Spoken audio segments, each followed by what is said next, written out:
Bien, jóvenes, bienvenidos entonces hasta la clase 18 del curso. Aquí vamos a hablar de bacterias, virus exantemáticos. En general, este tipo de enfermedades son más bien pediátricas. De hecho, en la UNACOM, ¿sabes lo que es la UNACOM, verdad? Es la prueba que tiene como de conocimientos básicos que tienen que dar los médicos para poder entrar al sistema de salud público. Y este es un temazo, salen muchas preguntas de este tema, justamente porque, claro, este tema mezcla cosas de epidemiología, claro, porque muchos de estos virus pueden ser brotes epidémicos. Mezcla cosas de pediatría también, porque normalmente afectan a niños, que es lo que más vamos a ver, y mezcla cosas de cursos básicos, ¿cierto? Microbiología, y aspectos de morfo y anatomía también. Por lo tanto, es bastante interesante, digamos, y bastante complejo el tema. Sí, lo primero que vamos a comentar es como yo les cuento todas las clases, cuáles son los objetivos de aprendizaje de esta clase. ¿Ah? Básicamente lo que deben aprender o estudiar para esta clase. ¿Qué enfermedades se deben estudiar? Ahora, las enfermedades exantemáticas son un montón. Aquí elegimos como 4 o 5 ejemplos nada más. Pero ustedes van a tener la posibilidad de ver que hay muchísimas otras. Los aprendizajes entonces tienen que ver con conocer principales características de microorganismos que causan enfermedades en la piel y en los anexos. Como criterio de evaluación está el que usted va a ser capaz de describir factores de virulencia, entonces ese tiene que ser como el enfoque que le tiene que dar usted a esta clase. ¿Qué factores de virulencia presentes en virus y bacterias exantemáticas dan cuenta de la parte clínica de estas enfermedades? Asociado a la piel principalmente y algunos anexos. Ahora, para hablar de enfermedades exantemáticas hay que partir definiendo qué es un exantema, ¿cierto? O qué son las enfermedades exantemáticas en general. Y vamos a decir que son un grupo de infecciones sistémicas con diferentes grados de contagiosidad, ¿no? El factor Rho, que tiene como característica principal la presencia de una erupción cutánea, un exantema, que es una manchita, que es normalmente simétrica y que se presenta con mayor frecuencia, como les comentaba, durante la edad pediátrica, es decir, afecta a niños, ¿cierto? Entonces, estas son como las definiciones de entrada y los objetivos de aprendizaje de esta clase. Vamos a decir que estas infecciones exantemáticas son cutáneas, localizadas o generalizadas. En general son virus que se definen como dermatotropos, o sea, les gusta afectar la dermis, ¿ah? Tienen un cierto gusto por la piel y sus tejidos asociados. La mayoría son leves y autolimitadas, pero tienen complicaciones. Su gravedad está determinada por compromisos sistémicos en otros órganos. Se presentan generalmente, como les comentaba, durante la infancia, por eso que esto es de interés en el mundo de la pediatría también. Y tiene interés para nosotros porque hay algunas manifestaciones orales de estas enfermedades que las tenemos que conocer, obviamente. Primero, partir diciendo que estas erupciones generalizadas o exantema pueden ser maculoeritematosa, como el caso del sarampión, la rubiola, ¿cierto? El exantema súbito incluso. Pueden ser vesiculosas, primero sale la manchita, después aparece una vesícula, como el caso de la varicela o peste cristal, la viruela, el enterovirus. O pueden ser hemorrágicas, la viruela, por ejemplo, que aún ocurre, ¿no? En algunos países africanos sobre todo, a veces se afecta a los capilares y se llena de sangre nomás. Entonces son una hemorrágica, se dice, un exantema maculopapuloso, vesiculoso y hemorrágico más encima. Pasa por todas las fases. Y otras son erupciones más localizadas, que son vesiculosas, como el herpes simple, ¿cierto? Que a veces salen en los labios, el herpes zóster, la herpangina también, y muchas de estas afectan la boca, ¿no? Y junto tenemos un síndrome que se llama pie, mano, boca, o sea, el exantema se ve justamente en las extremidades y en la boca. U otras son proliferativas, como las verrugas o el condiloma, que fue algo que vieron con la profesora Michelle Donder en su clase, ¿se acuerdan? De enfermedades genitourinarias. Entonces aquí vamos a tratar de integrar información de distintos ámbitos y vamos a tomar algunos ejemplos, obviamente. ¿Cómo se hace el diagnóstico, profesor, de estas enfermedades? Bueno, el diagnóstico normalmente es clínico, se ven los síntomas, se ven las manifestaciones orales, los efectos a nivel de la piel, de la mucosa y eventualmente de los sistemas. ¿ah? Ojo que aquí hay antecedentes epidemiológicos, como les contaba, que están asociados a la contagiosidad que tienen estas enfermedades, muchas de ellas virales. Lo bueno y la buena noticia es que la mayoría, por lo menos de las que vamos a ver ahora, tienen vacuna.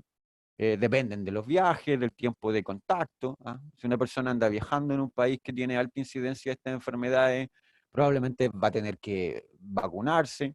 ¿Ah? De hecho, muchos de ustedes han salido a otro país, hay que ponerse un cóctel de vacunas, ¿cierto?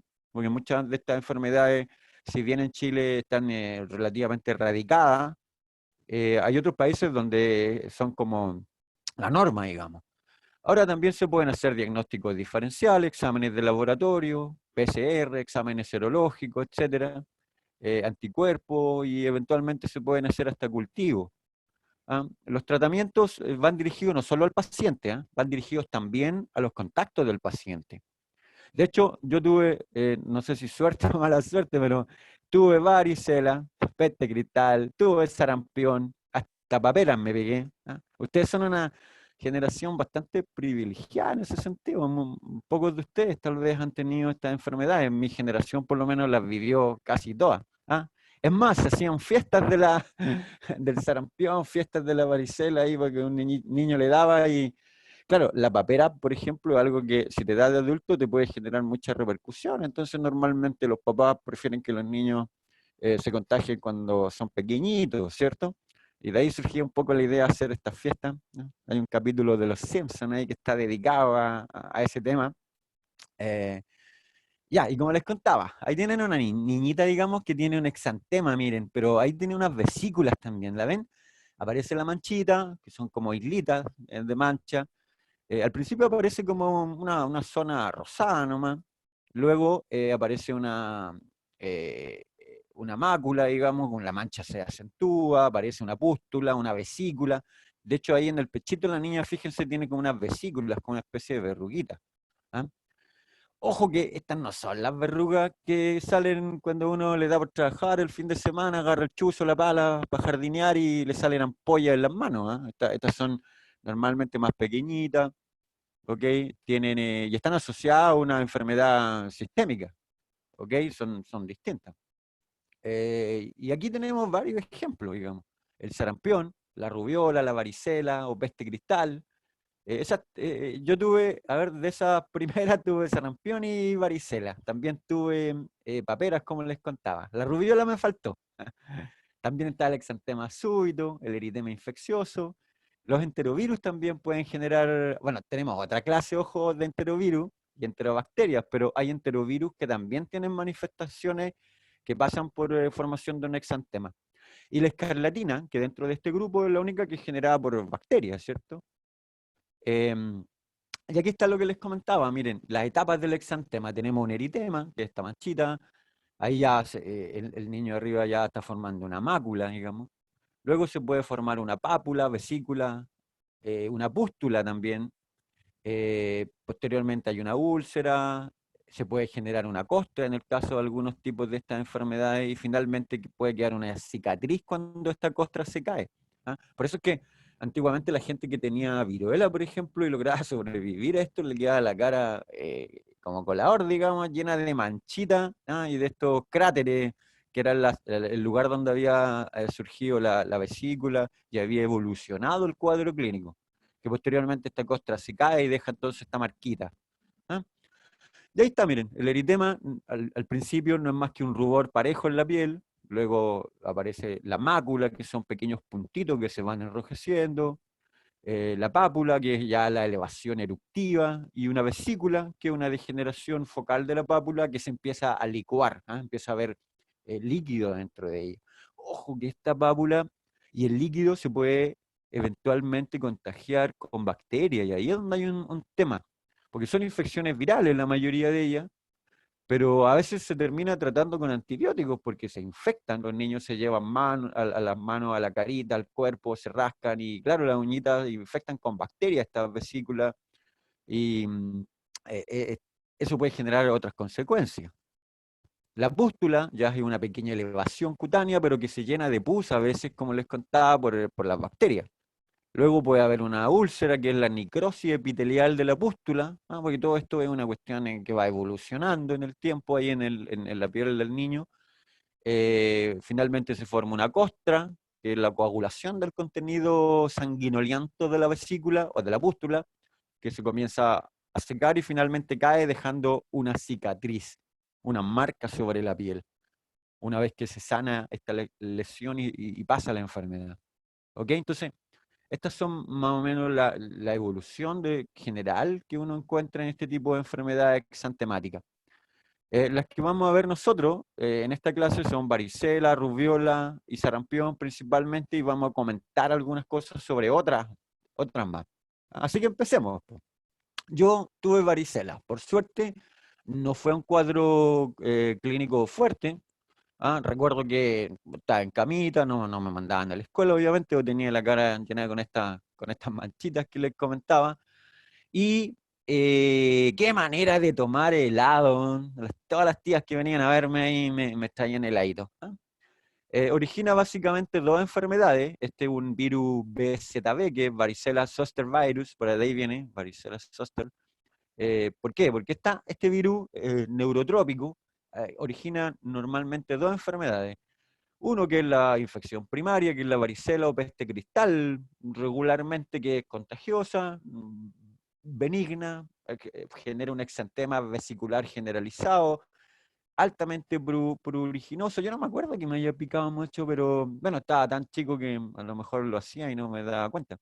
El problema es que cuando esto se reactiva en la edad adulta o te da varicela derechamente en la edad adulta, puede generar el llamado herpes zóster, que es bastante complejo. La mayoría de estas enfermedades, como ya dije, son pediátricas porque afectan en un alto porcentaje a los niños, pero un pequeño porcentaje puede darla a personas adultas, y ahí la mayoría de ellas son bastante complicadas, como vamos a ver. Entonces, tenemos el BBZ o virus de varicela zoster en castellano, que es de la familia Herpesviridae, que le gusta asociarse a las células ganglionarias sensitivas al sistema nervioso. Ella ahí puede estar de forma atenuada o temperada por el resto de la vida, incluso, y puede eventualmente causar alguna recurrencia, ¿no? Pueden haber, son pocos los casos, sí. Y generalmente cuando uno tiene esta enfermedad, la misma enfermedad te deja inmunizado para el resto de la vida. Aunque no siempre, hay algunos individuos que a los 20, a los 10, 20 años pierden como la inmunidad y necesitan recibir como una vacuna de recuerdo. ¿Okay? ¿Cómo es el virus, profesor? Bueno, una morfología de núcleo cápside icosaédrica, con manto externo, que tiene una serie de espigas o glucoproteínas. Pertenece al grupo 1 de Baltimore. ¿Se acuerdan lo que vieron con el profe Wiese? Bueno, ahora hay que empezar a integrar esa información. En el grupo 1 de Baltimore están los virus justamente de DNA lineal, double strand, por eso es DS entre paréntesis. Y ahí abajo pueden tener la organización del genoma del virus, donde tiene una zona que llamamos UL y otras que US. UL por long y S por short, ¿cierto? Por cortito, que es más chiquita. Y el UL puede tener de 1 a 61 ORF, que son los ORF son los Open Reading Frame, es decir, fragmentos de lectura abiertos, que son regiones que codifican por proteínas que van a formar parte del virus. Y que normalmente el virus dentro de su replicación genera esto como una proteína continua, y luego las proteasas van, lo clivan, y ahí cada partecita de la proteína que se formó a partir del DNA viral, en este caso, va a ir a formar parte de las nuevas partículas de virus. ¿Cómo es la patogenia, profesor, de esta enfermedad? Bueno, principalmente puede ser aguda, generalizada, de comienzo repentino, con algunos síntomas bastante moderados. El contagio es por inhalación de partículas virales, aerosolizadas, lo que llamamos el mecanismo de fluye. Ojo que también puede ser por vía conjuntival, la conjuntiva de los ojos puede penetrar el virus. Se multiplica en el epitelio respiratorio y amígdala en una primera etapa, donde alcanza ganglio linfático, y posteriormente puede llegar a una viremia, y donde se replica en los linfocitos polimorfonucleados, y eso lo llevan por todo el cuerpo, se disemina y termina afectando la piel, que es lo que vemos nosotros ya cuando se empieza a generar el exantema, ¿ah? Y puede afectar la piel, la mucosa y el aparato respiratorio. ¿Ok? La parte clínica, entonces, como ya dije, en general, en individuos, en niños que no tienen patologías de base, bastante benigna, que fue lo que me pasó a mí, ¿ah? Pero es grave en neonatos o enfermos con alguna otra patología.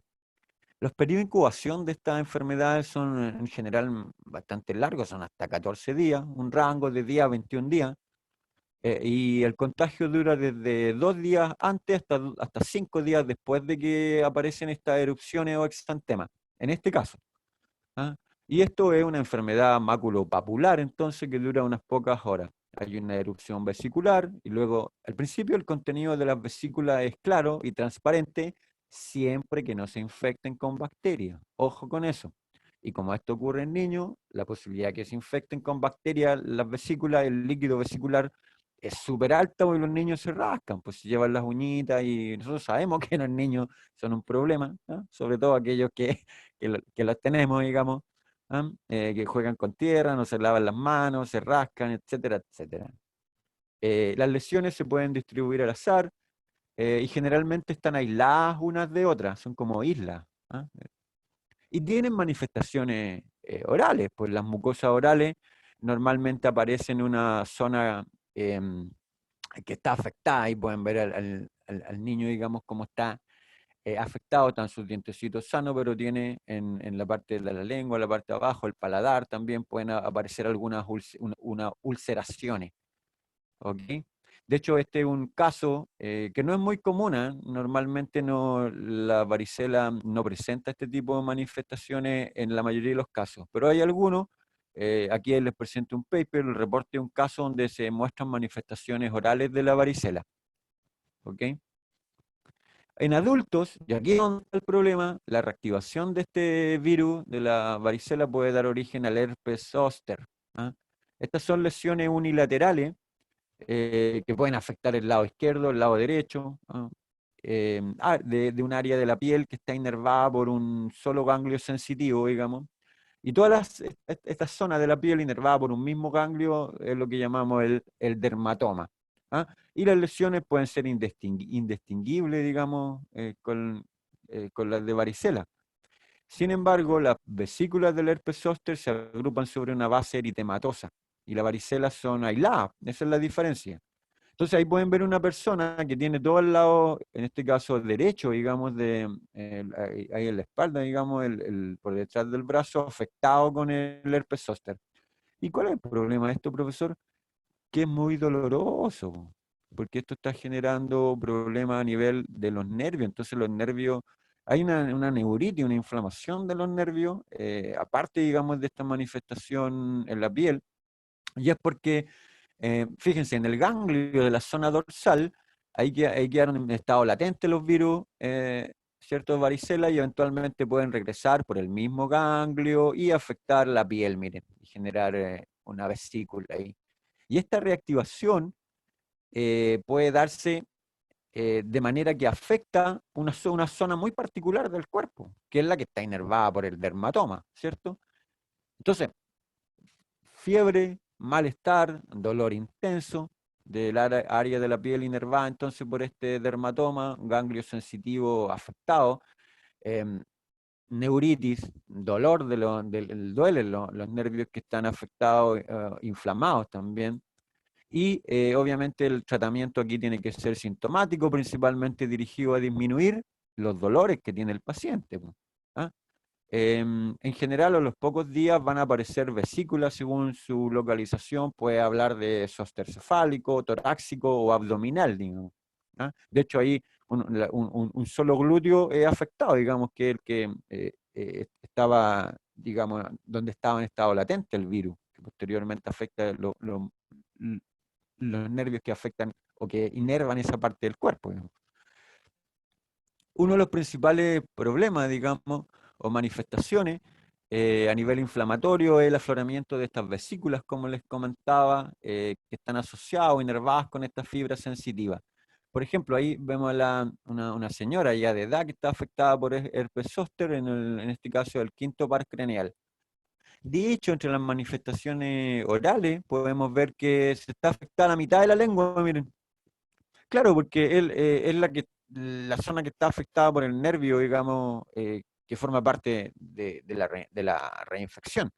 ¿Ah? Entonces, eso es muy interesante. Si usted ve la mitad de la lengua afectada por estas vesículas, digamos, esta manifestación oral, o sea, hay gran probabilidad de que se trate de varicela. Ahora, como ya lo comenté, el herpes zóster, que es esta manifestación adulta, digamos, del virus de varicela zóster, de la peste cristal, se trata de manera paliativa con antineurítico. ¿Ah? También se ha usado en algunos momentos aciclovir, que impide la replicación de virus de la familia herpes viridae. Acuérdense que esto es familiar de los virus herpes. En general, ¿qué antineuríticos aplican, profesora? Esto se los empiezo a nombrar para que se familiaricen con estos conceptos, chiquillos, que lo van a ver con mucho más detalle en los cursos de fármacos, en farmacología. Esto lo van a ver bien, van a ver qué medicamentos se usan, cuáles son la parte de posología, cuál es la farmacología de los medicamentos, la interacción entre los medicamentos. ¿Ah? Pero vamos por partes. Cuando hablamos de antineurítico, es para disminuir el dolor nomás, ahí puede ir paracetamol, la codeína también aparece en algunos papers, y hay algunos que el dolor es tan grande que tienen que aplicar morfina, miren. Y eventualmente aplicar también antihistamínicos para el tratamiento del prurito, porque esto va asociado a picazón. ¿Ah? En general, los estudios no son concluyentes respecto a la utilización de antivirales para reducir esta neuritis. ¿Ah? NP es como neuritis, digamos, de la zona afectada. ¿Y qué pasa? Lo que pasa es que hay trabajos que dicen que sí, otros trabajos dicen que no son muy buenos. ¿Qué es lo que creo yo? Sencillamente que a esta altura, cuando ya la enfermedad está declarada y el virus se replicó prácticamente, poner más o menos ciclovir da lo mismo, porque el virus ya hizo lo que tenía que hacer el daño, entonces va a seguir su curso normal. ¿Ah? Hay trabajos que dicen que la aplicación de aciclovir o fanciclovir puede disminuir, digamos, el periodo de dolor, porque aquí tienes que pensar en el dolor del paciente, ¿no? ¿Ah? ¿Y quién financia esos trabajos? El laboratorio Bayer. No sé si será tan así, digamos. Pero obviamente aquí hay mucho interés económico de por medio, digamos. ¿Ah? Entonces, por eso, antes de usar medicamentos para estas enfermedades, es bueno leer harto, asesorarse y ver qué es lo último. ¿No? Aquí tiene que ser evidencia o odontología o medicina en general, qué sé yo, basada en evidencia, de ahí viene. Y la evidencia son las investigaciones. Y por lo que a mí respecta, la evidencia no es clara respecto a que a este nivel los antivirales sean apropiados, digamos. Según cifras del COMPIN, fíjense, Chile, ¿ah? Parte de las instituciones del sistema de salud mejor de la galaxia, ¿ah? El herpes zóster ha generado la presentación de más de 5.628 licencias médicas en los últimos 12 meses. ¿Qué les parece? Con descanso de 9 días en promedio. O sea, esto genera una pérdida económica, tiene un montón de otras complicaciones, ¿ok? Aparte del problema que genera esto en los pacientes. Hay evidencias fuertes que sugieren de inmunidad post vacunación durante al menos 20 años. ¿Ah? Por lo tanto, digamos, un tiempo bastante largo. ¿Ah? Es probable que la inmunidad dure más tiempo incluso, ¿ah? Pero ello no se puede asegurar porque falta hacer más investigación, pues en Chile sobre todo. Es posible que se requiera una dosis de refuerzo después de un plazo determinado hacia el futuro. En Chile se esperan unos 250.000 casos anuales, 10.000 de los cuales van a requerir hospitalización.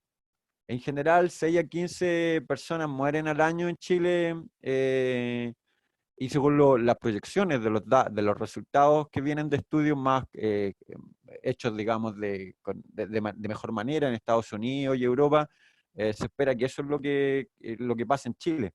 Ahora, la mayoría de los casos de muerte de varicela están asociados a Streptococcus piógenes, ¿ah? Que eran los que les comentaba, cuando llega la etapa del, de la erupción de la vesícula, esta se contamina con bacterias y a Streptococcus pyogenes es uno de los que más daño hace.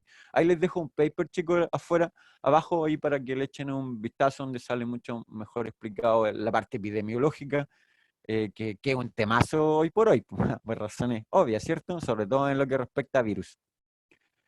Miren, expertos alertan aumento en casos de varicela a nivel nacional. ¿Quién publicó eso, profesor? La Tercera. Mira. ¿Ah? ¿Por qué nos muestra esto, profesor? Bueno, porque todavía no salen los papers, po. Si ese es el problema. Los papers a veces pasan por un montón de ediciones, se demoran. Fíjense, llegó en diciembre del 2018 y hasta el 2019 la cuestión a veces no fue aprobada para que saliera en la revista. Y de ahí a que te llegue la revista pasa otro tanto. Y si no estáis suscrito a la revista, no te llega el paper tampoco. Bueno, como yo no quiero que sean especialistas en virología, pero que sí que tengan una visión amplia de estas enfermedades, por eso a veces les muestro esto, miren, porque aquí salen más detallados incluso, y resumido. Expertos alertan de aumento en casos de varicela a nivel nacional, digamos, del año 2017. Se registraron 340 contagios.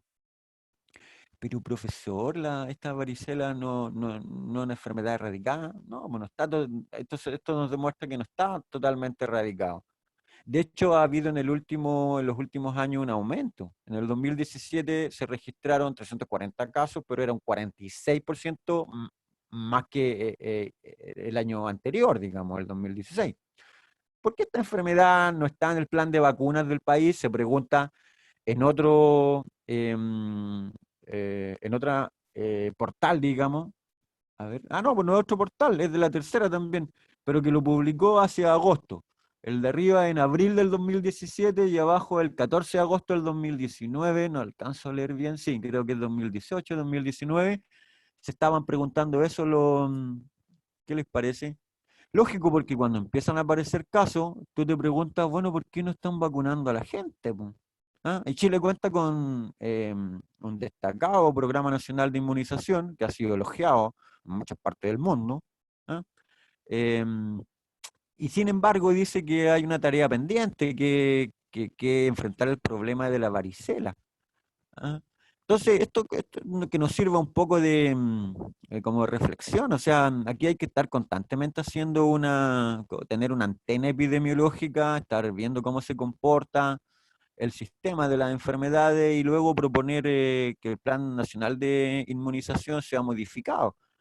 ¿Ah? ¿Qué les parece? Bueno, después de estas investigaciones, chicos, que se las dejo ahí abajo, la nota que está, yo solo copié los títulos para explicar un poco cuál es el problema. Aparece el 4 de octubre, miren, octubre del 2019, del 18 de octubre, todos sabemos qué pasó, pero el 4 de octubre aparecía ministro de Salud, Mensal incorpora vacuna contra la varicela. Y suena de fondo la música ahí de, eh, no sé, pues esa música de Rocky, subiendo por la escalera ahí.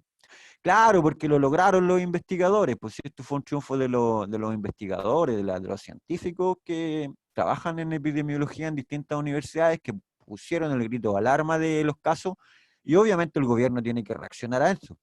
Ahora, una de las razones por las cuales no se estaba haciendo es por el presupuesto. Y lo que está diciendo acá en esta nota el ministro, que es una nota sacada de la página del Mensal, es que aumentó el presupuesto justamente alcanzando 9.546.905 pesitos, y ahora esa platita se va a dedicar para, según indicó el director de FONASA también, en ampliar un plan de inmunización que ahora va a incorporar la vacuna contra la varicela. ¿Qué les parece? Y se pretende aplicar para lactantes entre 12 y 18 meses.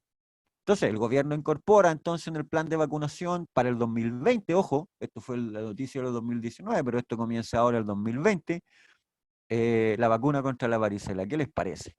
Un éxito ahí de los científicos, los epidemiólogos, toda la gente que hace investigación en salud y que puso esto en evidencia.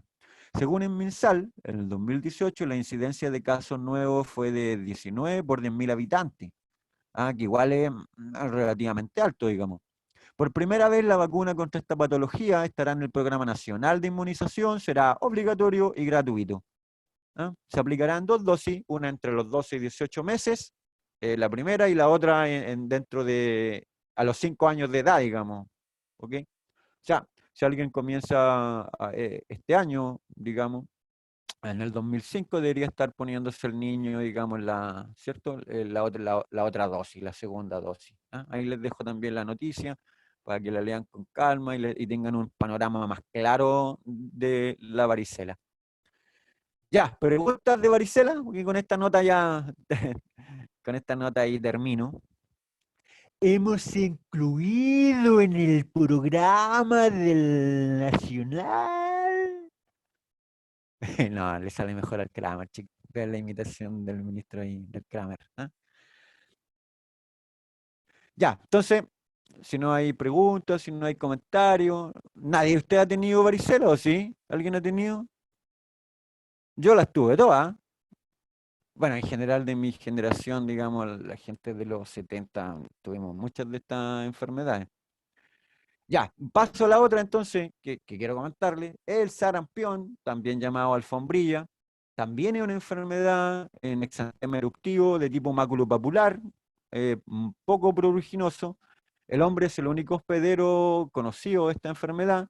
Agente etiológico, ahí se los presento, el virus de una familia paramixoviridae del género Morbillivirus. Este, a diferencia del anterior, es un virus envuelto RNA monoténico, ¿ah? Que tiene simetría helicoidal, también tiene nucleocápside helicoidal. ¿Y tiene polaridad positiva o negativa, profesor? Ah, ahí está la pregunta. Y este es un genoma single strand, ¿cierto? De hebra simple, y ahí está la respuesta. Polaridad negativa. Corresponde al grupo, este es el grupo 5 de Baltimore, ¿no? Y tiene una serie de estructuras el virus, que son los factores de virulencia, miren. Tiene la proteína F. Generalmente en los virus la proteína F es por fusión, que es la que le permite fusionarse a la célula. También ayuda en eso la hemaglutinina. ¿Ah? Hay fosfoproteínas que participan en el procesamiento y la formación de la partícula vírica.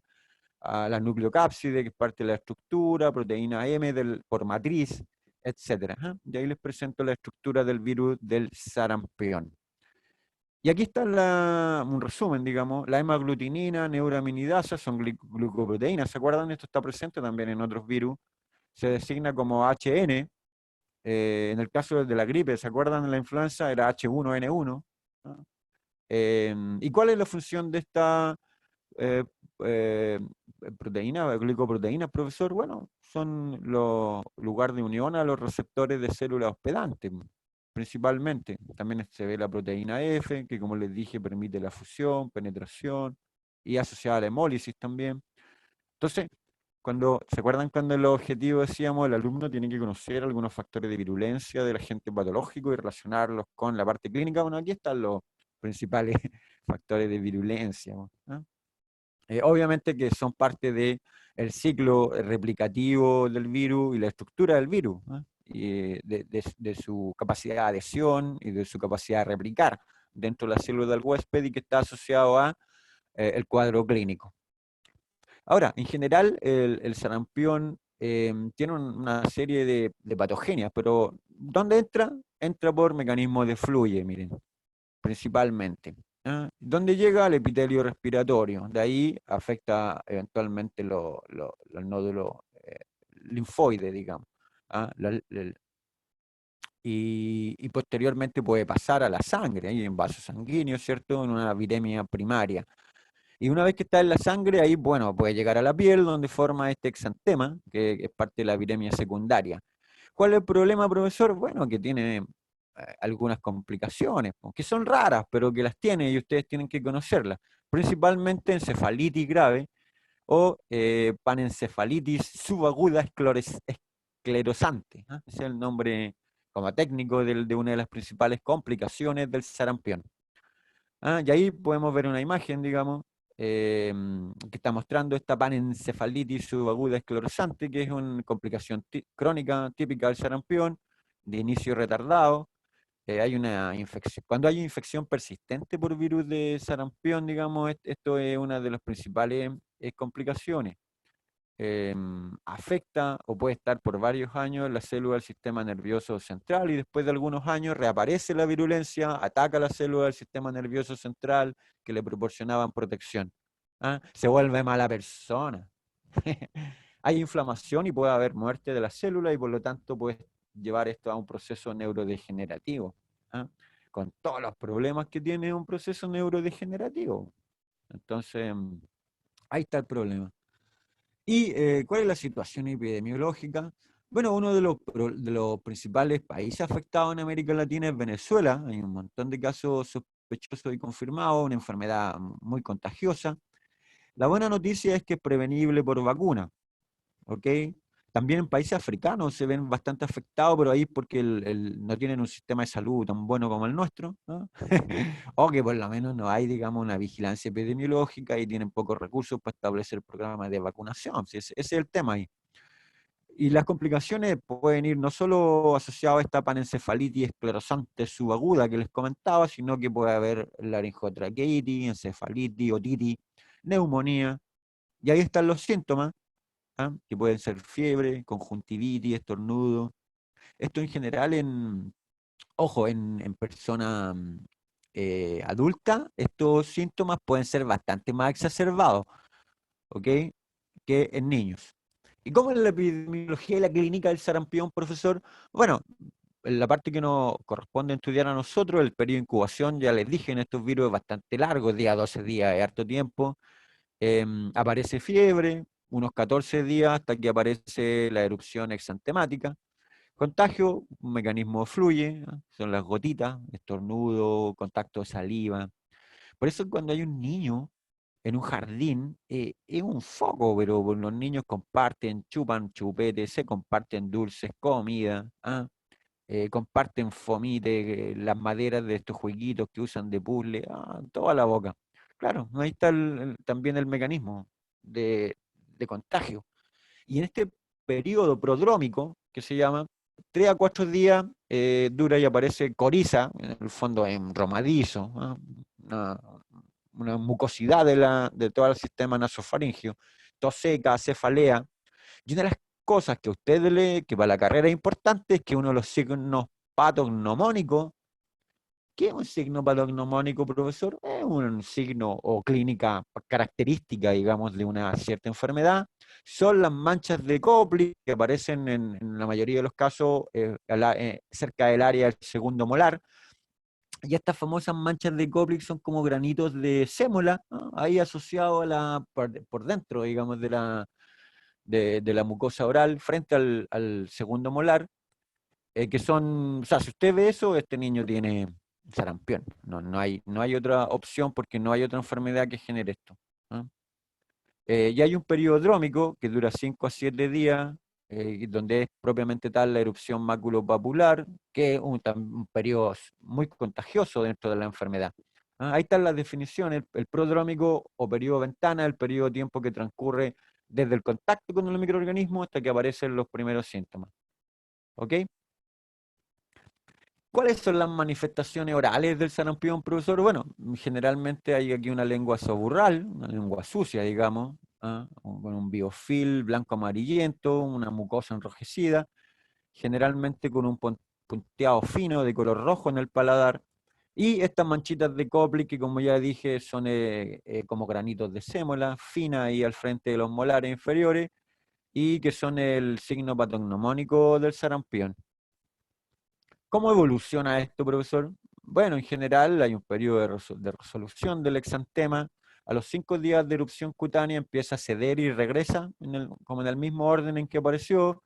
Desciende la fiebre rápidamente y a veces hay procesos de descamación de la piel, ¿no? Se empieza a soltar la piel y puede dejar una pigmentación negruzca durante un tiempo. Y ahí están nuevamente las manchas de Koplik más claritas, miren. Ahí arriba se ve justo como les decía yo, que era con verdadera, eh, como granitos de sémola ahí asociados viene frente al segundo molar inferior ahí. También puede haber un punteado rojo en el paladar, que esto ya en la fase eruptiva de la enfermedad, cuando se empieza a generar el exantema en la piel, aparecen también estos De hecho, las manchas de Kopling suelen aparecer un poquito antes que aparezca el exantema en la piel. Por lo tanto, son características y permiten hacer un diagnóstico rápido. ¿Ok? Y en el inicio, digamos, del exantema están estas manchitas que aparecen ahí, ¿no? Ahora, como son tantas las enfermedades exantemáticas, uno tiene que aprenderse un poco cuáles son algunas características básicas o algunas manifestaciones que te indican cuál es la enfermedad particular, digamos. Ahora, los médicos pediatras, sobre todo, que están familiarizados con esto, aprenden a reconocer rápidamente y a diferenciar un tipo de exantema de otro tipo de exantema. Ahí cuando lo unen, digamos, a otras sintomatología, por ejemplo, inflamación de la zona subauricular. ¿Ah? Por eso yo no entendía por qué cuando chico siempre que iba al médico me tocaban la nuca, la zona occipital, y me tocaban debajo de la orejita, ¿sí? Siempre ahí me tocaban y me decían, ¿te duele? Oh, sí, un poco. Ah, cabrito, tenés papera, me decía. Me revisaba la boca, claro, todo, po, ¿no? Si por ahí va la cosa. La práctica hace aquí al maestro, chicos. Bueno, día 2 y 3 de aparición del exantema en niños. Complicaciones, como ya les comenté, hay que preocuparse de tratar la otitis media, a veces hay bronconeumonía y encefalitis obstructiva. ¿Cómo se previene el sarampión, profesor? Bueno, hay una vacuna hecha con virus vivo, atenuados, que se da en combinación con la vacuna para la papera y la rubiola, ¿ah? Que es la que llamamos nosotros la famosa trivírica, ¿cierto? No hay un tratamiento específico, como ya les comenté, solo paliativo, destinado a que si tu paciente presenta mucho dolor, hay que tratar el dolor, digamos, y mandarlo a descansar, digamos, estar en la casa. En general, el sarampión en Chile, en 7 meses ya hay más contagiados que en los últimos 15 años. Nuevamente volvemos con el problema, miren. Esto es una publicación de la tercera, ¿ah? A la cual estoy suscrito, obviamente. ¿Ah? Me llegan todas las noticias ahí. Y entre el 2003 y 2017 se registraron al menos 17 casos confirmados de sarampión en Chile. Pero profesor, si usted dijo que había una vacuna que es parte del Programa Nacional de Inmunización, ¿y cómo aparecen esos casos? Ah, buena pregunta, ¿cierto? Todos ellos, personas contagiadas fuera del país. Ahí está una de los problemas, miren, ¿no? La emigración, pues si vivimos en un mundo eh, globalizado de comunicaciones, la gente viaja de un lado para otro. Antiguamente era la ruta de la seda, ¿se acuerdan? Hoy día son los viajes pues, en avión. Lo mismo pasa con el COVID-19. Entonces, ¿cuál es el problema?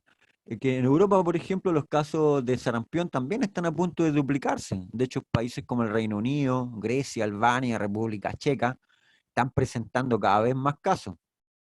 En Brasil, un hombre de 42 años, jovencito, la edad mía, muere hace casi 3 meses, convirtiéndose en el primer fallecido de esta enfermedad en los últimos años.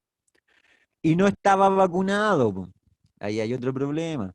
Surgimiento de grupos antivacunas, gente que por a veces motivos no se puede vacunar. Ojo que hay gente que no se puede vacunar a veces porque tiene enfermedades de base, tiene contraindicado vacunarse.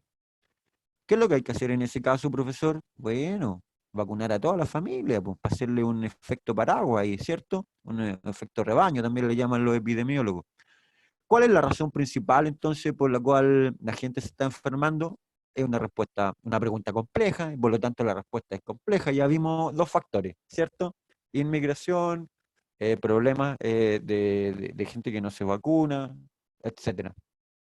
Em, Hay una aclaración del mensal que sacó a propósito de este tipo de notas que salieron, ¿no? Porque estaba la gente preocupada por el sarampión, había muchos casos, 17 casos, no puede ser, y surgió todo un problema grave. Entonces tuvo que salir con una declaración el mensal que dice, el sarampión fue erradicado en Chile en 1992 y actualmente no existe presencia de un brote de esta enfermedad en nuestro país. Claro, desde el punto de vista que los 17 casos son extranjeros, digamos, que venían llegando o sea, son chilenos que andaban en el extranjero, claro, no es un brote, por definición, no es un brote. ¿Ah? ¿Y cuáles son las medidas preventivas? Miren, bueno, se recomienda vacunar a todos a los viajeros que van al extranjero y a todos los que sean susceptibles. en general personas nacidas entre los años 71 y 81 que viajen fuera del país. ¿Ok? Yo cuando salí del país me tuve que vacunar, pues. Yo soy de ese grupo. ¿Ah? Lactantes de 6 a 11 meses y 29 días, que viajen fuera del país. Lo mismo. Niños y niñas de 1 a 6 años que tienen una dosis administrada, que viajen fuera del país de nuevo. Entonces, por ahí va el problema, digamos. ¿Se fijan? Aquí hay un problema que tiene que ver con aspectos demográficos, con la globalización, con los viajes y con este mundo que hemos construido, que es especial para que se diseminen este tipo de enfermedades. ¿Ya? Preguntas sobre, chicos, sobre el sarampión, antes de pasar al otro.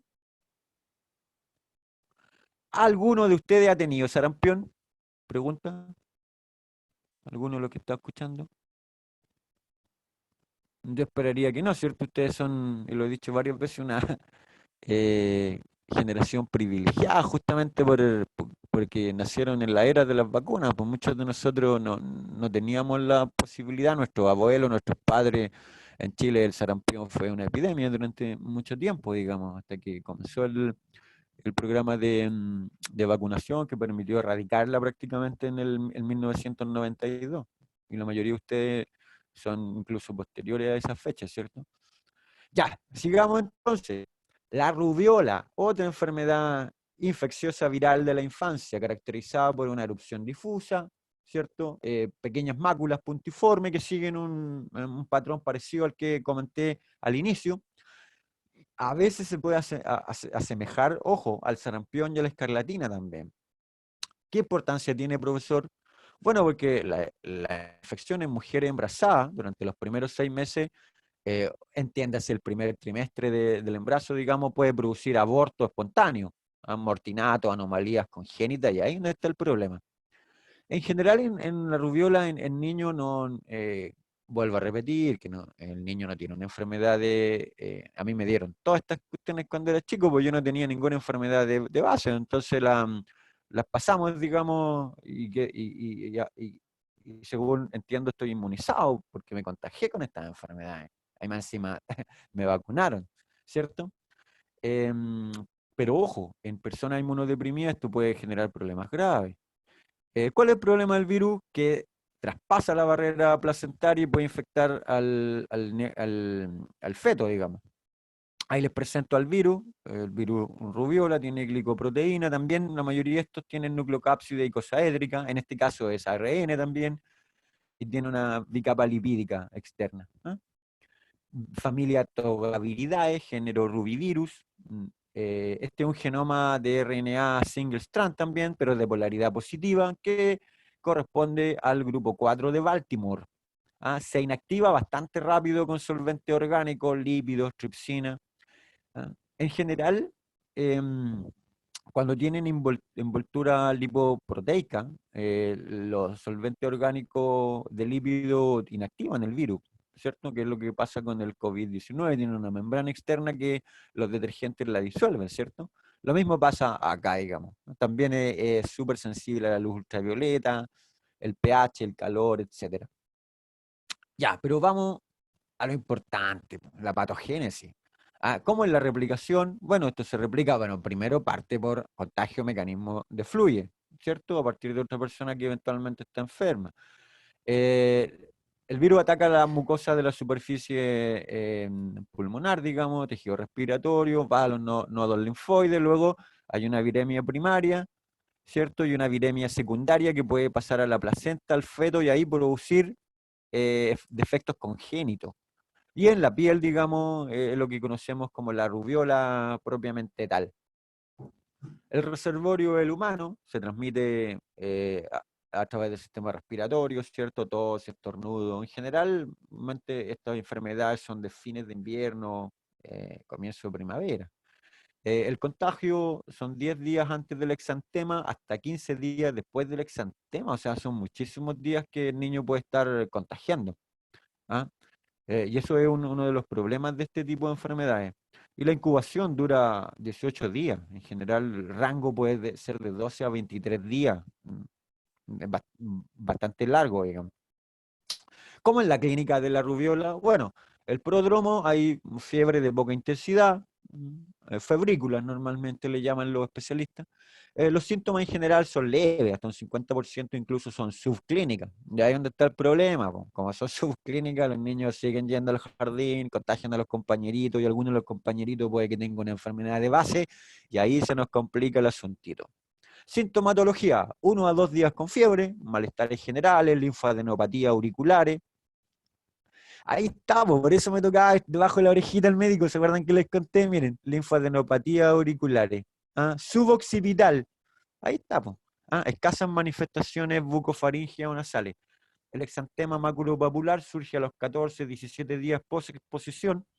Afecta, bueno, el cuello, el tronco, especialmente en el pechito los niños se ven afectados. En general, eh, la Organización Panamericana de la Salud declaró que América estaba libre de rubiola. ¿Ah? Eh, Sin embargo, lo que sucedía en América antes del surgimiento de la vacuna era horroroso. Estamos hablando de 20.000 niños nacían con síndrome de rubiola congénita, 150.000 contagiados. O sea, esto era muchísimo. Pero se logró eliminar el virus. ¿Y gracias a qué? A programas de inmunización. 15 años de trabajo, se pasan su babicito ahí. 36 países en campañas, 250 millones de adolescentes y adultos vacunados. Gracias a la vacuna triple viral, que es la misma que tiene en el Programa Nacional de Inmunización nuestro país, como ustedes saben, ¿cierto? Sin embargo, siguen habiendo casos de rubiola. Es súper común en Brasil y en Argentina están siendo reportados. Ahora, como ya les dije, en niños normalmente esto es autolimitado, digamos, y la enfermedad, si no hay febrícula o algún tipo de dolor que puede ser tratado de manera paliativa, el niño no la pasa tan mal. Yo cuando tenía estas enfermedades y me dio a mí, digamos, lo que más recuerdo a las tías que me iban a visitar ahí, me llevaban heladito, tenía mi propia taza, mi propio cuchillo para comer, todo, me lavaban todas las cosas que yo usaba, obviamente la ropa de cama era lavada aparte. Claro, se tomaban todas las precauciones, digamos, porque no fuera a contagiar a otras personas, pero aparte de eso no la pasé mala. Ahora, hace 40 años, los más afectados por este virus, ojo, eran los niños, entre 5 y 9 años. Sin embargo, hoy en día, los mayores casos se dan en adultos. ¿Por qué, profesor? Pregunta de prueba. ¿Por qué cree usted que se dan ahora en adultos? Tic-tac, tic-tac, tic-tac. ¿Ah? ¿Alguien sabe o no? ¿Alguien se imagina por qué ahora los casos que están apareciendo de rubiola se dan más en adultos? Ya, les voy a dar una... Hay una ventanita ahí de gente que quedó sin vacunar, pues chiquillos. ¿Ya? Que somos, en general, hay algunos años que no recibieron la vacuna estas personas y ahí es donde está el problema.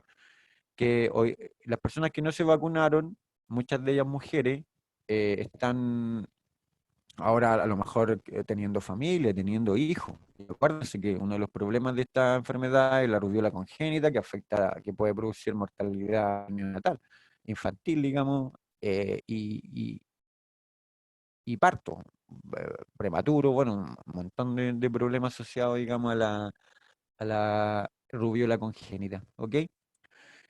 Miren, ahí tienen el típico exantema de la rubiola, ¿ah? Que es más bien difuso, como un fondo estrellado, digamos, lo dicen algunos papers.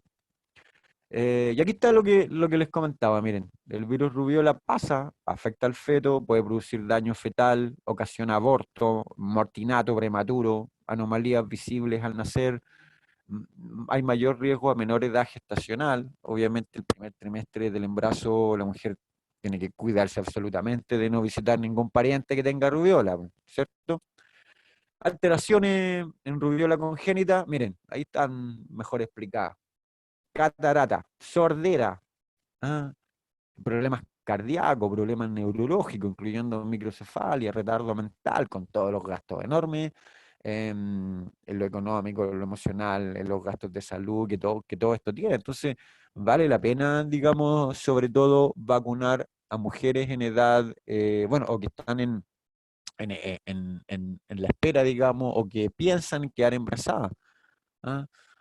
Em, Se previene, como ya lo dije, con la rubiola, vacuna de la rubiola que está en la triviral.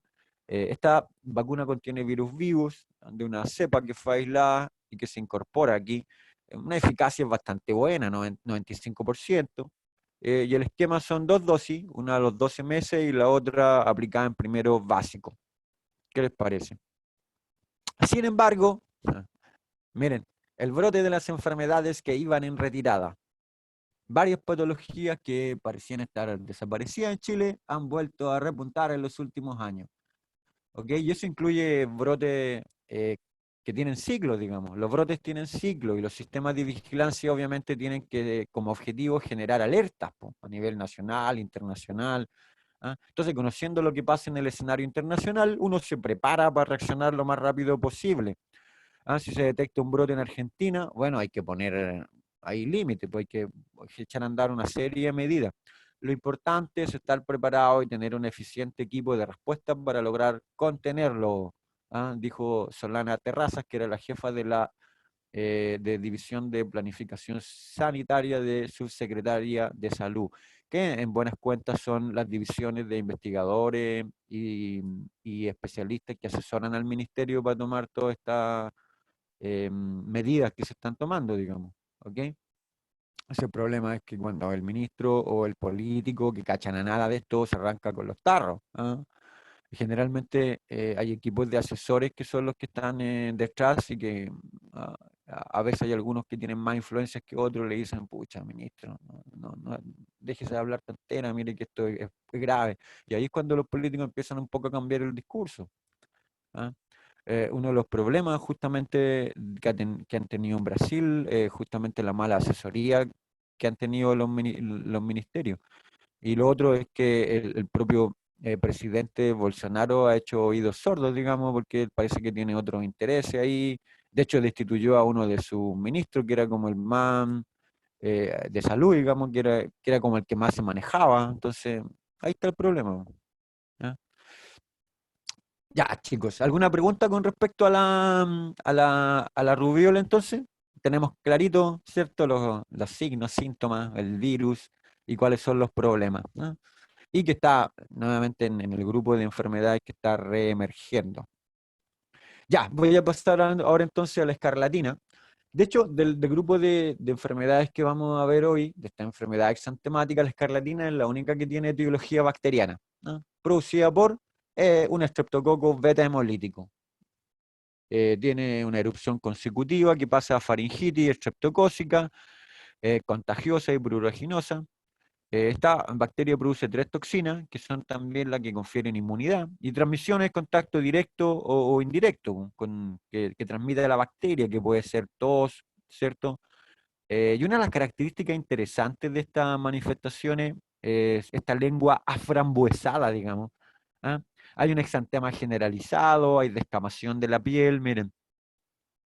Ojo que uno podría confundir esto con alguna de las otras enfermedades virales exantemáticas. Pero una de las cosas que es patognomónica acá, bueno, la verdad es que no está definida como patognomónica porque igual hay otras enfermedades que son más raras, sí, y que son con lengua frambuesada. Pero si usted tiene a su paciente con esta lengüita frambuesada, una verdadera frambuesa, digamos, no lo dude 2 veces, escarlatina. ¿Por qué les muestro esto? Chicos, esto está sacado del laboratorio 4, caracterización de especies cocáceas gram positiva. ¿Cuál era el agente etiológico de la escarlatina? Yo les dije Streptococcus beta-hemolítico nomás. Pero no les dije cuál. Tic tac, ¿cuál es? Bueno, puede ser el Streptococcus piógenes, pues. Y el Streptococcus piógenes, miren, es un beta-hemolítico, es bacitracina sensible. Entonces, si lo tuviéramos acá, obviamente, bueno, lo primero que vamos a hacer en el laboratorio nosotros es que vamos a usar una cepa que usted va a ver si es catalasa positiva o catalasa negativa. Si es catalasa positiva puede ser estafilococo o micrococo, pero si es catalasa negativa puede ser, miren, estreptococo o enterococo. ¿Qué le parece? Sí, bueno, aquí puede ser alfa, beta o gamma hemolítico, pero si es sensible a aptoquina, indudablemente es Streptococcus pneumoniae. Pero si es resistente a aptoquina, usted hace estas otras pruebas que son de la de Billy Esculina y Caldoni ACL, y aquí lo saca. Por ejemplo, los estreptococos son no crecen en biliesculina y no crecen en caldo NaCl. ¿Ah? Entonces usted aquí cruzando la información, siguiendo como este conducto regular, no sé, o diagrama de flujo, puede llegar a establecer que se trata de Streptococcus pyogenes, que es el agente etiológico de la escarlatina. ¿Ah? Esto va a hacer el link con los laboratorios. Ahora, así como vamos, chicos, va a ser complejo hacer esto en laboratorio, pero bueno, igual tenemos que hacerlo sí o sí, así que eventualmente lo podríamos dejar, y es una de las cosas que comentamos hoy día en la reunión con la gente de odontología, digamos, la posibilidad de dejar algunos de estos prácticos para el curso microoral, ¿ok? Pero eso vamos a hablarlo después con calma. Miren, Streptococcus pyogenes, como ya dije, es sensible a bacitracina. Entonces usted lo pone en una placa de sangre, pone un papel, esto es un papel de la perforadora nomás, bueno, pero lo hace con un papel especial, un papel Watman, le agrega ahí el antibiótico y miren, después de un tiempo incuba, obviamente esto, aquí hace un rayado la bacteria, pero la bacteria no crece alrededor del filtro impregnado del antibiótico. Luego usted dice, ah, lo mismo acá, miren, esto es bacitracina sensible. Luego, lo más probable es que sea, si yo ya vi que por tinción Gram, que era un estreptococo beta hemolítico, ¿ah? Em, yo puedo ver que si es sensible se trata de estreptococos piógenes, miren. ¿Ah? Hay otros que son alfa hemolíticos, que son, pueden, que, por ejemplo, Streptococcus pneumoniae, que tiene sensibilidad a otro antibiótico, que es a optoquina, que permite caracterizar, ¿se acuerdan? Streptococcus pneumoniae, estas fueron preguntas de la Solemne 1, y hay otros que son resistentes, que son estreptococcus de grupo vírida. Entonces, de esa manera, uno haciendo ensayos súper simples a nivel de laboratorio microbiológico, con antibióticos, viendo la capacidad de alfa hemolítica y viendo sencillamente cómo reacciona frente a estos antibióticos, uno puede ir ajustando el tiro, ¿ah? Y puede llegar incluso a nivel de género. Entonces usted toma la muestra del paciente, de la garganta del niño enfermo con escarlatina, le hace todo el ensayo, ¿ah? Y puede llegar al agente etiológico, Streptococcus pyogenes. Y más aún, puede hacer paralelamente un ensayo de antibiograma, ¿ah? Que es lo que yo siempre he pensado que va a ocurrir en el futuro, y que a lo mejor en todos los boxes odontológicos van a tener un mini laboratorio de microbiología donde rápidamente puedan hacer un análisis microbiológico y que o con kit, que cada vez están más baratos, para poder, en base a este tipo de análisis bioquímico o con antibióticos, hacer um, un análisis, digamos, mucho más profundo y llegar al diagnóstico del agente etiológico. Y más encima, hacer un antibiograma que permita saber a cuál antibiótico es más sensible la bacteria que está afectando a tu paciente. ¿Eh? ¿Qué te parece? Aquí está un montón de factores de virulencia, pero están en un esquema, digamos. ¿Ah? Pero aquí está resumido. Por ejemplo, los Streptococcus piógenes que producen escarlatina secretan una serie de exotoxinas pirogénicas que producen fiebre, ¿cierto? Streptolicina O, hialuronidasa. También tienen C5-apeptidasa, ¿ah? Que es una proteína que tiene una actividad enzimática que desactiva la C5A del complemento, por lo tanto bypassea el sistema inmunológico. Tiene proteína T, proteína F, ¿ah? Proteína M, una proteína M-like, digamos, que tienen funciones, perdón, que funcionan permitiéndole a la bacteria adherirse a ciertos receptores en células epiteliales, pues formar biopelículas, qué sé yo, y generar, que son parte, digamos, de los factores de virulencia del agente etiológico de la enfermedad, en este caso el Streptococcus pyogenes, que están directamente involucrados en el cuadro clínico. ¿Ok? Ahora, los signos de esta enfermedad, como ya lo dije, fiebre, dolor de garganta y vómitos o tos. Puede tener sarpullidos con puntitos también rojos en el pecho, ¿no? Ahí tienen el pobre niño con unos puntitos, mira por la escarlatina. También se llama fiebre escarlata, porque una de las cosas características de esta enfermedad son los procesos febriles. La lengua está con un exudado blanco amarillento, que al quinto día decae el exudado blanco amarillento y adivinen qué aparece, la famosa lengua roja y fresa, ¿ah? La lengua aframbuesada que dicen los textos, ¿ok? Y bueno, y hay molestia en la deglución, pues tienen que considerar que el niño tiene la bacteria asociada principalmente a la garganta. Bueno, a este nivel, si ya apareció en la piel es porque ha habido una viremia secundaria, digamos. ¿Ah? Pero los dolores de garganta pueden persistir, entonces el niño puede estar muy malo para comer. ¿Ah? Hay que normalmente darle, con la mayoría de esta enfermedad, heladito, sopita, ¿ah? Que era lo que más me daba mi mamita cuando me enfermaba. ¿Cómo en la clínica de la escarlatina, profesor? Bueno, hay aparición súbita entonces de fiebre alta, ¿ah? Cefalea, dolor de garganta, como ya les comentaba. La lengua se vuelve un aspecto enrojecido, aumenta su volumen. 6 a 8, después del 6 a octavo día, digamos, baja la fiebre y se inicia la descamación de la piel.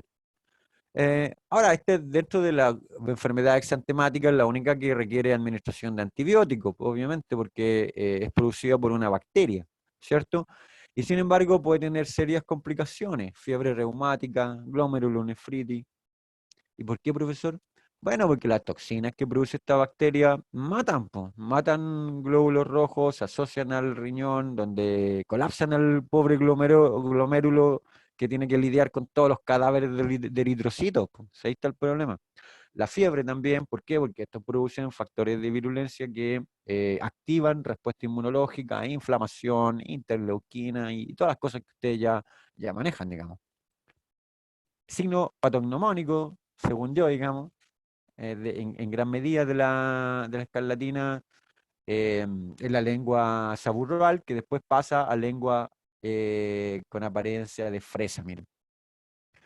Ahora, también hay una serie de infecciones virales que adquieren importancia cuando se presentan en la infancia. ¿Por qué? Porque afectan la morfología y el color de los dientes.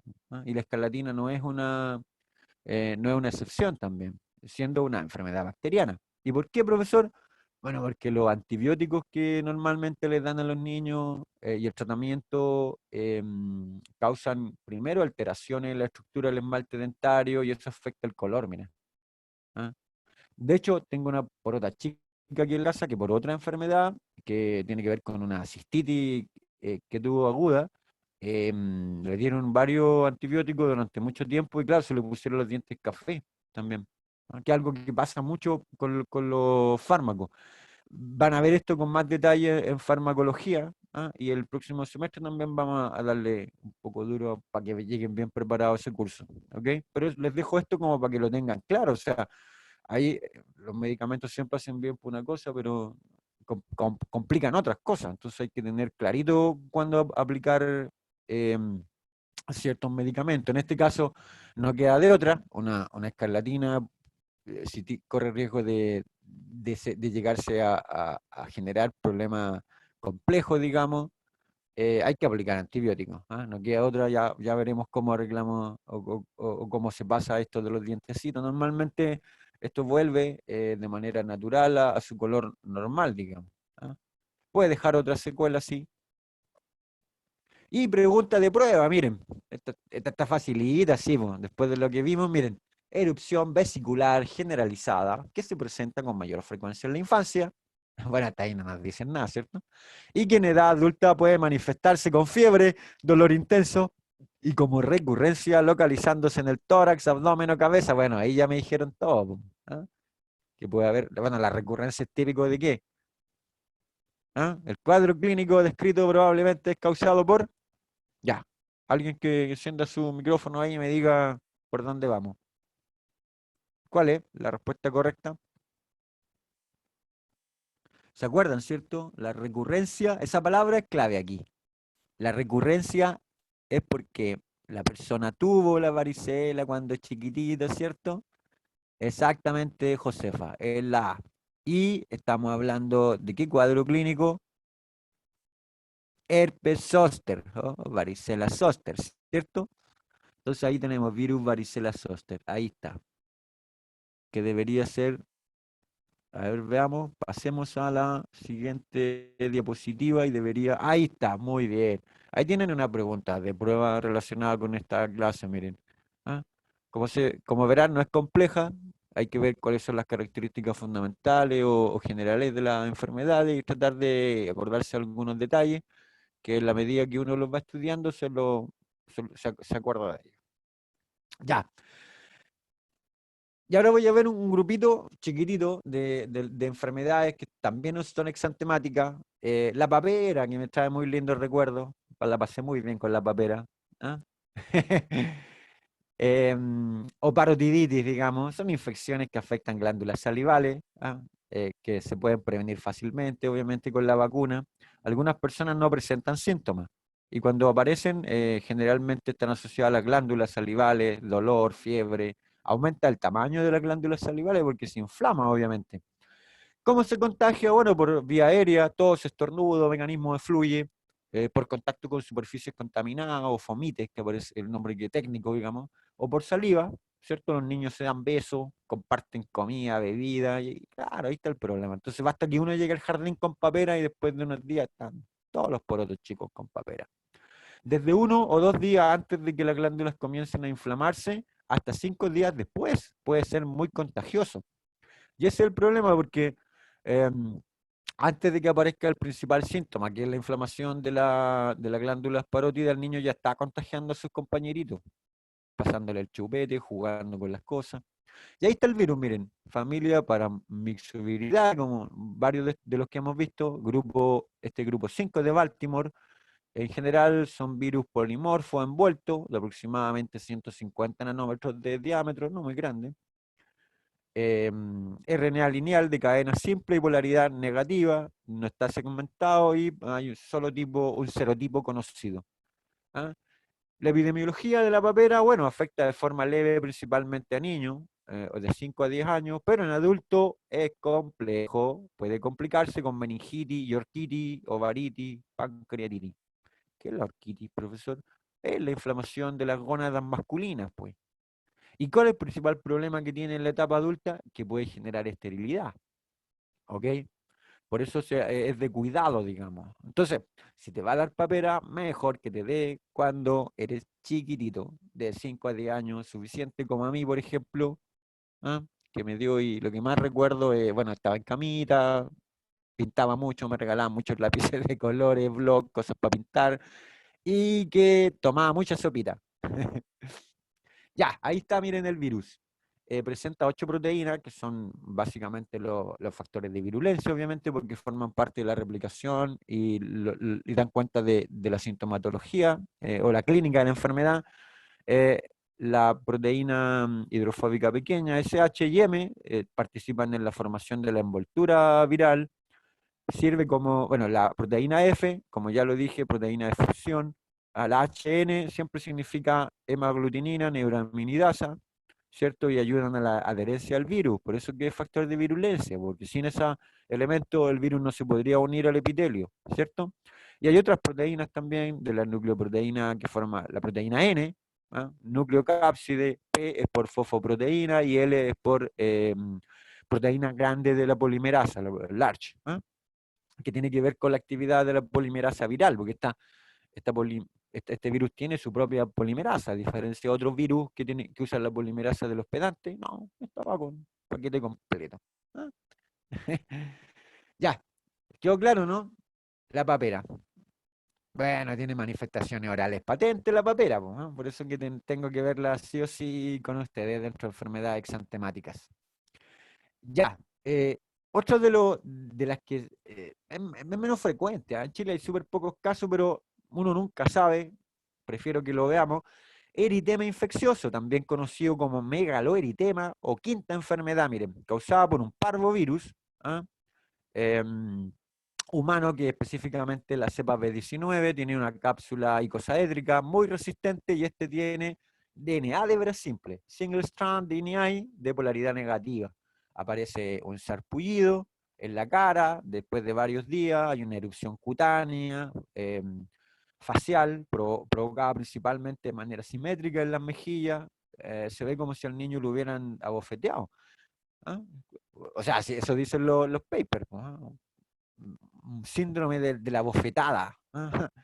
Dolor de cabeza, fatiga comenzón, el virus generalmente desaparece sin necesidad de tratamiento, se trata con analgésicos para contrarrestar los síntomas, como la mayoría de estas enfermedades. Epidemiología, bueno, la máxima incidencia entre niños de 6 a 12 años, contagio, saliva, fomite, mecanismo fluye, obviamente, sin fluya saliva. Máximo de 6 a 15 días, máximo de 6 a 15 días después de la infección, ¿ok? El síntoma principal es el exantema.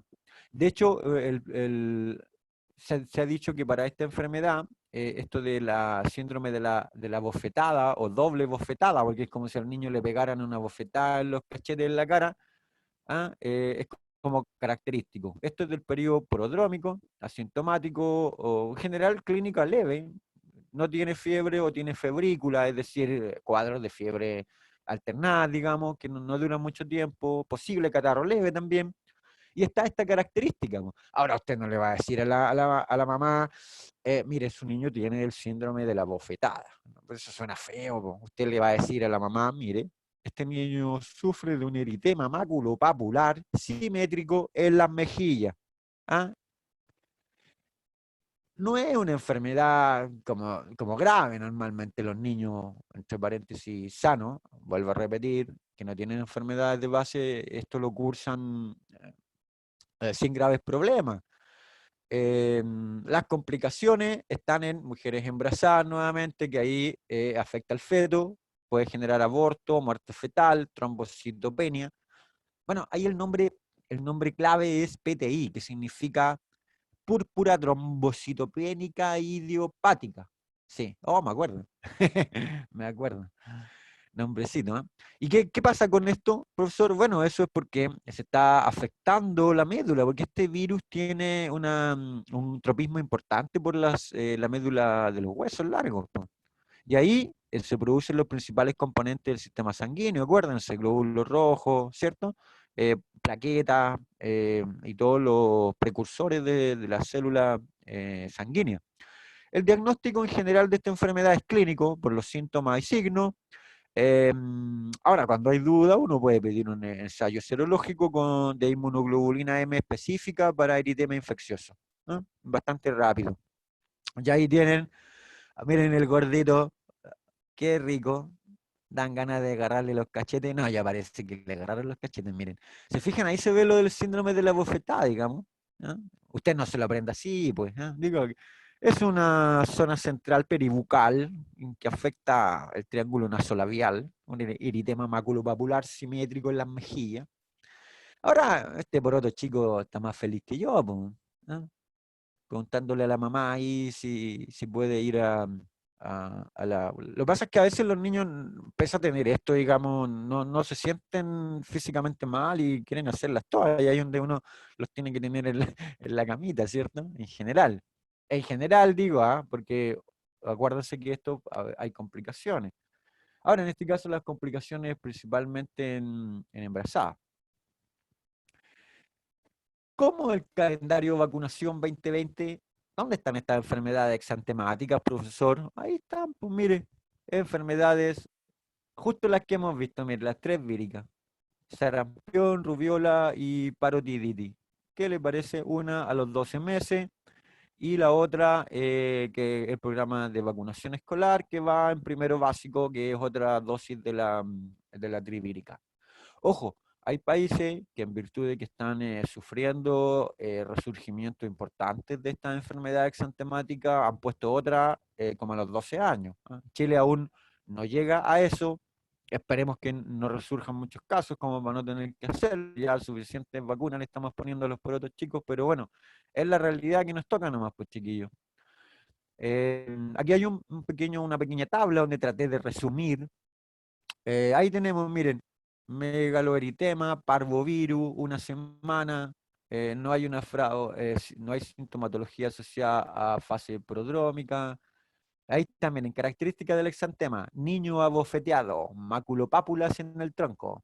¿Ah? No está claro, o no he visto si hay afectación palmoplantar, porque algunos de estos virus también afectan las palmas y las manos, ¿no? De hecho, hay uno que se llama justamente mano, pie, boca, ¿cierto?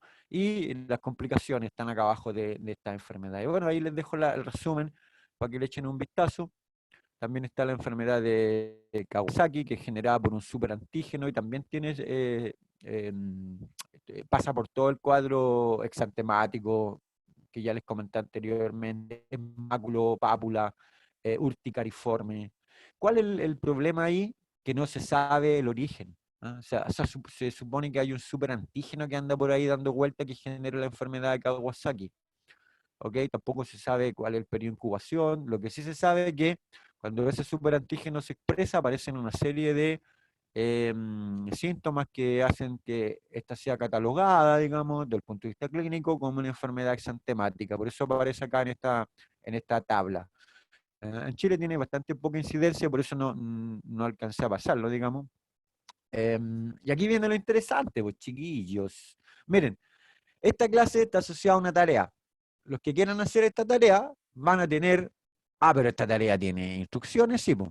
¿Ah? Esta es una tarea de investigación que es grupal, no más de 3 alumnos, 2 o 3 alumnos, no más que eso. Los resultados deben ser enviados en una plantilla Excel, de incluir esquemas o diagramas del patógeno cuando corresponda. ¿Ah? Yo sé que en la plantilla Excel se pueden poner pequeños esquemitas si van a hablar del agente etiológico o etiología, nombre del patógeno, etcétera. Pongan una fotito del patógeno, pues, a lo menos ahí para que se familiaricen, ¿cierto? Los trabajos se recibirán hasta el día miércoles 27 de mayo a las 23:55 horas. Completar este trabajo de manera correcta otorga 2 décimas para la prueba solemne. ¿Qué le parece? Y tiene que subir el trabajo al GC del curso. No se preocupe que yo le voy a subir todas las instrucciones al Google Classroom y posteriormente le voy a indicar la fecha. Y eso, así que tómenlo. De hecho, la mayoría la hemos visto. No los vimos. Hay algunos que no alcanzamos a ver en gran profundidad, pero ustedes en la tablita lo van a profundizar un poco. Miren, está sarampión, rubiola, escarlatina y varicela. Ahí está el eritema infeccioso, miren que vimos. El síndrome de shock tóxico no lo alcanzamos a ver. Y mano y pie boca lo podemos ver en el contexto de enfermedades de enterovirus también, pero lo puse aquí igual para darle más caché. De hecho, también podemos incorporar acá la papera, miren, que no la puse, de hecho la vamos a incorporar en la página que les voy a subir, y la viruela, pues, la viruela. Que también es una enfermedad exantemática que no alcanzamos a verla. Y que es bueno que empiecen a familiarizarse porque están apareciendo casos de viruela, chicos, en Asia. Y estos casos, y la viruela es también muy contagiosa. Entonces, ojo con eso. Estamos en la época de las pandemias, estamos viviendo una, de hecho, así que ojo con eso. Cualquiera de estas puede generar problemas graves. Y si no lo están provocando, las primeras que están ahí es porque para la mayoría de ellas tenemos vacunas. Imagínense ustedes un mundo sin vacunas. ¿Cómo viviríamos?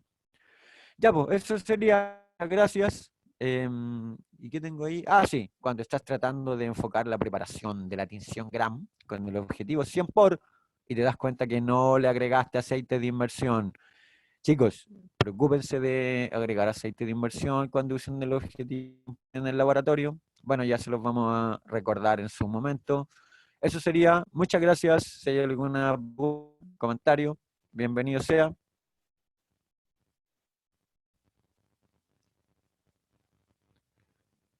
¿Les gustó la tarea que les dejé o no? Van a andar 2 décimas dando vuelta aquí que usted se las puede ganar con su compañerito o compañerita ahí haciendo un grupo. Ojo, no más de 3 personas, porque si no, este asunto no funciona. Y trabajan ahí en equipo y haciendo el trabajo.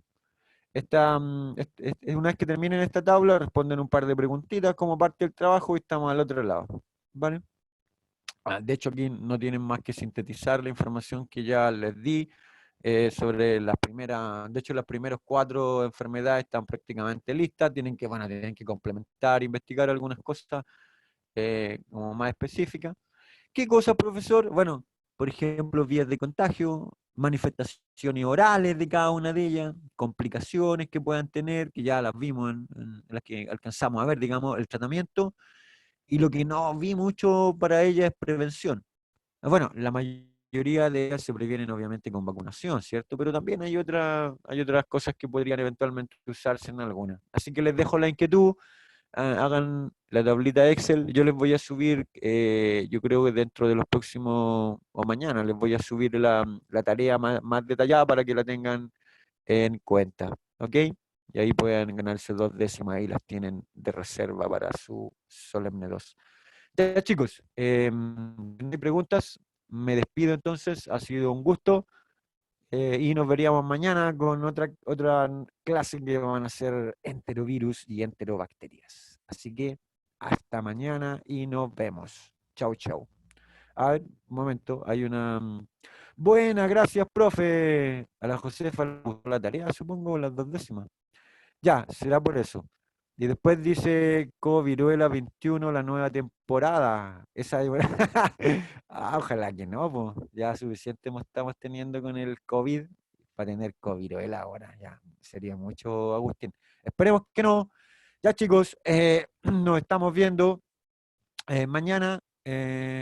Cuídense y chau, chau.